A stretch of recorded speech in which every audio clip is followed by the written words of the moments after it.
Hello and a very warm welcome to Cricket Fables with Jamie and Neha as we look ahead to the second test between India and England, and lots to look forward to. But what is exciting is that today we have a very special guest. And finally, thank goodness there is a woman on the show here talking about cricket. I'm kind of just, I need more women to be doing this, Saiyami. So thank you so much for joining us here. Just happy to have you here. I have been stalking you on Twitter, just to get a sense of how it began for you, and we really couldn't figure this out. We said, did she play cricket? Does she follow cricket? Because when we saw some of your videos, we were like, wow, those are some good shots. That's textbook batting. So tell us more about how did this all happen? How did you get interested in cricket? So thank you so much for having me over. Like you said, I always had conversations with male counterparts. So this is actually the first time I'm doing a cricket related thing with someone who, it's so wonderful to talk to a woman and speak cricket with a woman.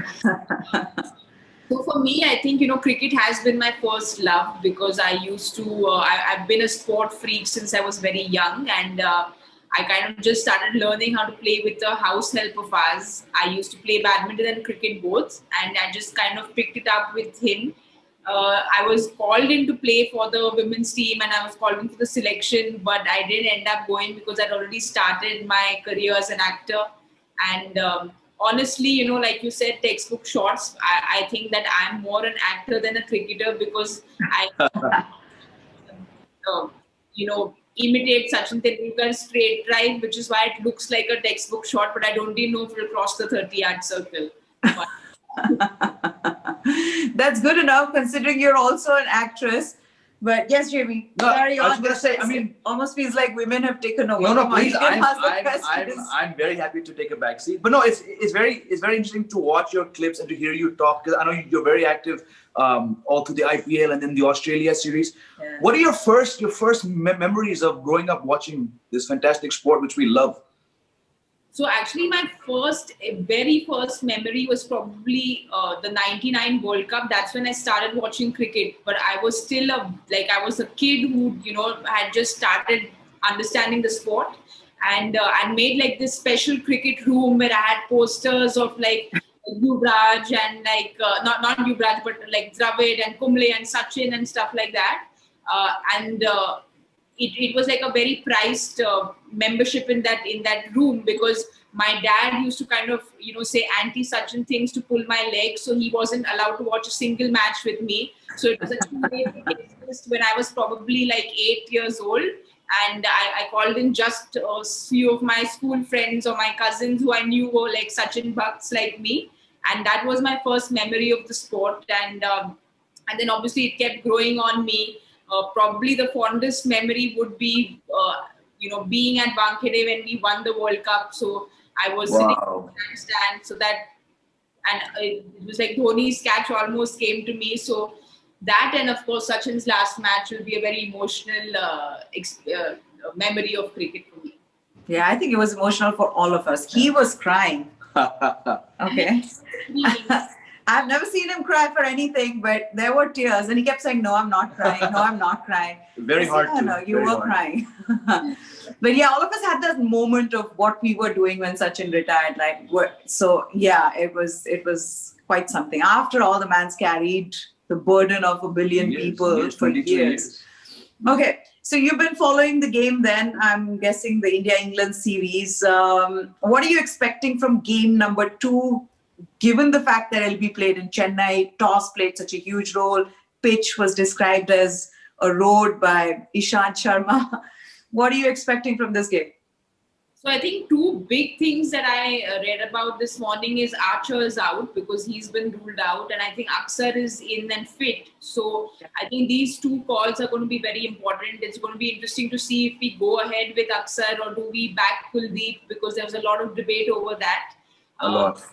I'm a huge fan of Washington Sundar. I think he has a long way as a bowler, but I think he looks like a beautiful top order batsman. So I feel that he's a talent which we must back because he bowls in the correct places, and he's just so beautiful to watch when he bats. So I feel the combination of Ashwin, Washington Sundar, and probably Aksar is what we probably will be going in for tomorrow.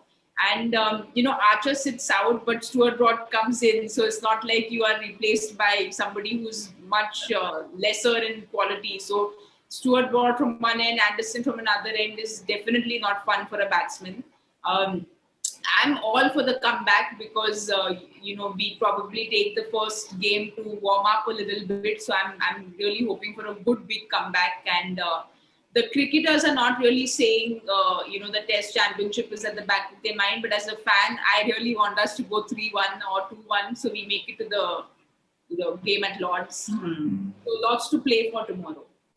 Absolutely. I mean, like you said, Stuart Broad, I think people forget that Broad and Anderson are the most successful fast bowling pair of all time. And it's because of England's rotation policy or whatever you call it. They don't play these guys very often together. But absolutely, Archer going out. I mean, this is Stuart Broad with so many wickets. It speaks volumes of how their third choice bowler is Broad, whereas India is sort of struggling. We have no Shami right now. We have no Amesh. Some little talk about perhaps in case they want to give Bumrah a rest and keep him fit for the third pink ball test that they might give him a break. Frankly, I don't think that's going to happen. But just coming back to what you were saying about Washington Sundar, you think perhaps the criticism is a bit unfair given the boy is only playing his second test match? He got Smith and Warner in his test debut at the Gabba where conditions were more helpful. There was more bounce. Bowling on that flat track. I know you spoke about that also on social media, how the track was, just not conducive to any kind of bowling. Perhaps give him a longer rope even as a bowler?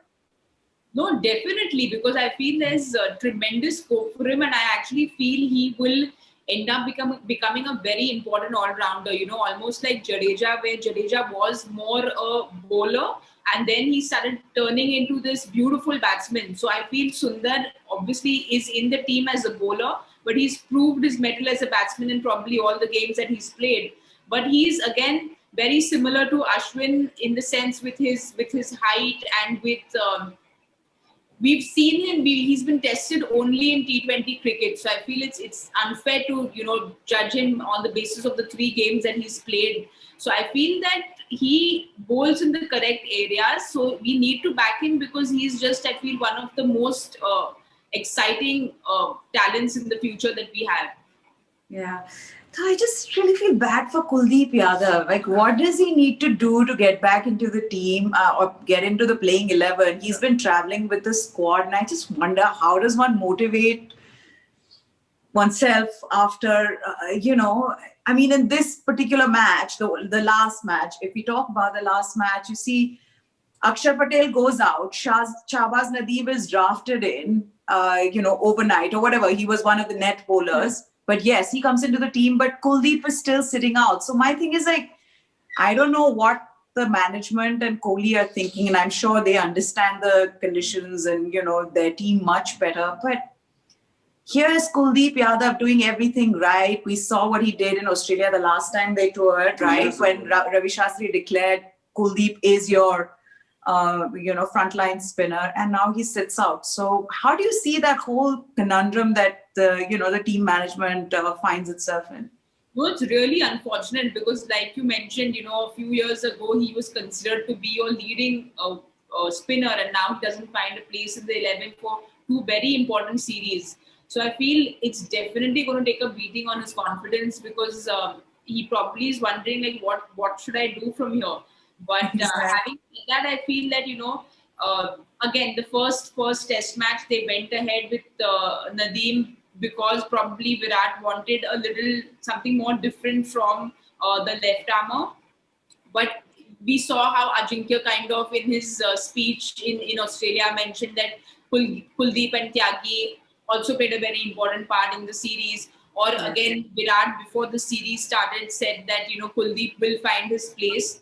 So at the back of their mind, they know that he's a quality spinner and they will get him in the team. It's just a question of the team selection and the conditions that probably they want the perfect 11. I think he will get in a game though in the next three games. Yeah, I mean, I don't know. I heard Kohli in the press conference after the last match, and he said there were no regrets whatsoever in playing Shahbaz and Washington Sundar. And he said, you know what, Kuldeep's going to get his chance, but I wanted to play, I wanted variety.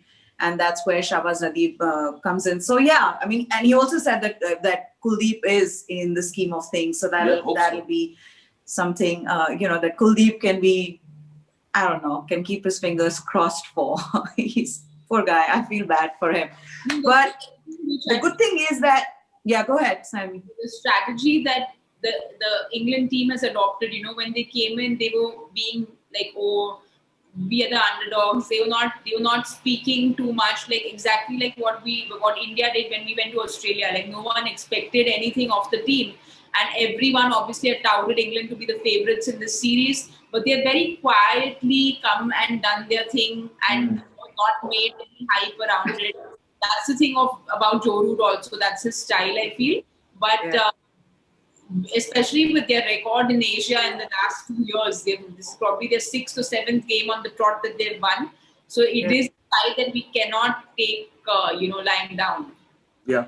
Yeah. I mean, and the fact that after the match, Joe Root goes out and says, listen, we've got to be ruthless. This is just one game. Don't start celebrating so much. And to me, that just seems so ironic because here is this Indian team that has come back from this epic win in Australia where no one gave them a chance. Players are injured and, you're really running on fumes and there you go out and you win. And then you come back and everybody's like, oh, Indian conditions, these guys are just going to win. England, look at them. I mean, it's... Well, it shows you have Australia series where the team was written off even before we had 36 all out, So, and then you see West Indies go and chase 395 in conditions where their last 2 tours, they were beaten soundly by Bangladesh. It just shows the unpredictable nature of Test cricket. One question I want to ask Rohit Sharma. We're all fans of just what he brings in every format, but somehow when it comes to Tests, he's been shuffled up and down the order.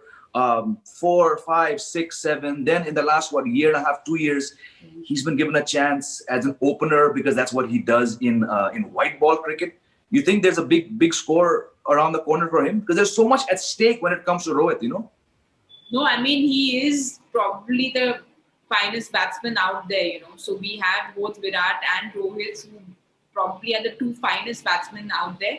I think Rohit just needs to be given a little more time like you said, in a particular batting position because it's also which he spoke of earlier when he played that shot to Nathan Lyon and got out. He said that, see, I'm in the team for a particular game that I play. So I will always back myself to play these kind of shots. So with him, you always know there's a big score that because he looks so good, it doesn't look like that anything can, get him out. So when he's out there, he looks so good. And then there's just that one loose shot, probably not a loose shot, but something which he wants to back himself with. So I feel Rohit and Virat are both in for big runs, and I'm pretty confident that I'm going to see a big Virat knock for sure in the next 3 years. Listen, I saw an interesting picture of you on Twitter with, as I kept scrolling down, I was stalking you, with Ajinkya Rahane. Was that at the Wimbledon last year? Not last year because of the stupid pandemic. I mean, last year. Yeah. It was India was playing in England, or probably 2 years ago it was. Yes. They're both huge Federer fans, and I actually have been going to the Wimbledon the last 3 years, so it was like a thing that I want to do every year. So it was just, we got to again watch somebody who we adore watching on when like Federer is somebody. So Federer and Sachin are like this for me. Yeah, so that's good then, because then you can we can be good friends because we also like Federer. We don't like to be friends with people who like Nadal. Oops. But okay, the other was you in a blue gown playing cricket, and I thought that was such a cool video because it's like, I think all of us, we should have like a Twitter contest of who wears the craziest of clothes and play cricket. And I think that could work, because I thought that was very cool. I love that video. The story behind it was, obviously I hadn't dressed up for, so the Filmfare Awards were on, and like, it's fashionable to be late, and so I'm always before time, and I was sitting ready, and my manager called saying, you can't be coming here so early. So I was completely decked up, and I have a hanging ball in my house because it's such a, stress buster. So I was sitting around, and I kind of started just knocking the ball, and my mother thought it was very amusing, and that's how the video came together, because I was dressed up for this huge filmy award show, but I just had. Yeah, I think it's nice. I mean, what else can one do if you're dressed up in an evening gown? Just knock the ball around. I get it. Yeah. Saiyami, one last question. You have a book coming up on cricket. Can you talk a little bit about that, please? So, I mean, it's a very ambitious project, which I would love to do, because it is like a passion project for me. I mean, needless to say, I'm very passionate about the sport. And this particular series, the India-Australia series, I feel, besides the sporting feats that we've achieved with, coming back from 36 down, or like just some great cricket played by Ajinkya in his 100, or Sundar's, or Pant's knock, or Gill's. So technically it was all great, but on a personal account, I feel, it is probably the best underdog story I have seen in my life. Because, the 83 World Cup, I wasn't born, so I don't know, I didn't witness it firsthand. So the 2007 T20 World Cup, I felt was a great story, but this, I think, outdoes everything. For me, it even outdid the 2001 India-Australia follow-on that we won, and Lakshman's 281, purely because all these boys have just played like 2 and 3 test matches, I mean, most of the team, they were so inexperienced, and they just kind of took the opportunities that came their way. So for me, there was just so much learning for me as a person from this series. So I just had so much emotion behind it, and I thought I should put it down, pen it down. Lovely.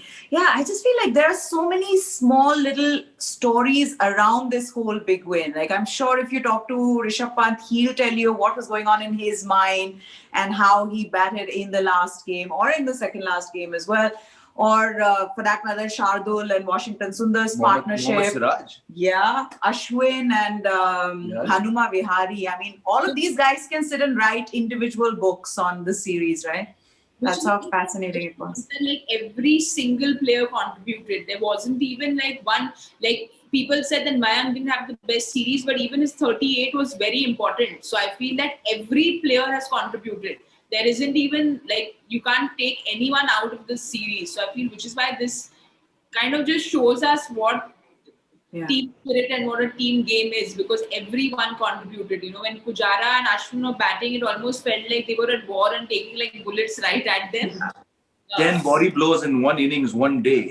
We had Pujara on the show right after them, when they'd come back, and we asked him as to, are the bruises better? And he's like, yeah, he was laughing about it, but I just like the way that everybody who sits outside has an opinion of what they're doing out there. I mean, obviously there was all this talk about Pujara's strike rate and all of that.